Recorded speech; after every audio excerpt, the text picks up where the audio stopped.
হাতে ফিরাবে না, তবে হালাল পন্থায় হতে হবে।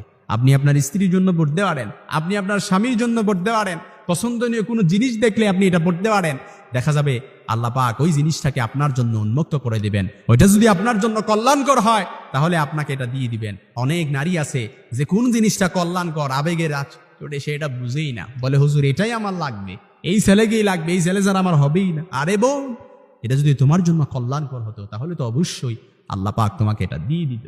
এজন্য প্রিয় ভাইরা, আপনার যখন কোনো জিনিস পছন্দ হবে আপনি এই দোয়াটা পড়েন, আলহামদুলিল্লাহিল্লাযী তাতিম্মু বিনিআমাতিহি তাতিম্মুস সালিহাত। আলহামদুলিল্লাহিল্লাযী বিনিআমাতিহি তাতিম্মুস সালিহাত। আয় আল্লাহ, প্রশংসা আপনার যার নিয়ামতে ভালো কর্মগুলো সাধিত হয়, ভালো কাজগুলো যার নিয়ামতে সাধিত হয়। প্রশংসা আল্লাহর সর্বাবস্থায়। এই দোয়াটি যখন আপনি পড়বেন তবে শর্ত হচ্ছে পরিপূর্ণ আস্থার বিশ্বাস আল্লাহর প্রতি রাখতে হবে। যে ব্যক্তি পরিপূর্ণ আস্থার বিশ্বাস